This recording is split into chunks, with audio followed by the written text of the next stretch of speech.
Dobrý deň. V dnešnom videu si zodpovieme jednu z najčastejšie kladených otázok zákazníkov našej predajne v Martine.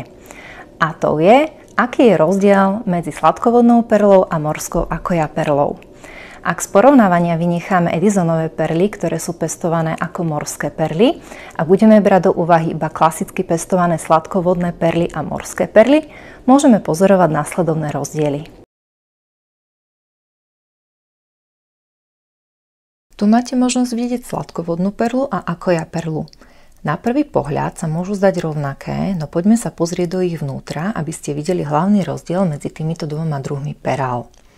Sladkovodné perly sú spravidla tvorené 100% perleťou, ich jadrom je maličká časť tkaniva inej ústrice. Akoja perly obsahujú okrem maličkej časti tkaniva vnútri aj pevné izolované jadro prírodného pôvodu, guľatú opracovanú časť mušle, ktorá sa vkladá do perlorodky a okolo ktorej sa tvorí perleť.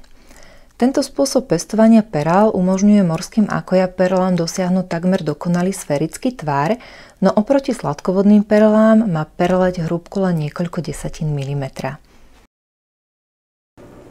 Aké z toho plynú praktické dôsledky?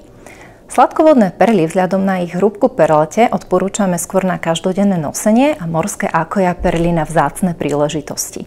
Rozhodnutie je samozrejme ale na každom z vás. V ďalšom videu sa pozrieme na to, ako rozpoznať pravú perlu, pretože aj to je téma, ktorá vás zaujíma a my vám ju radi zodpovieme.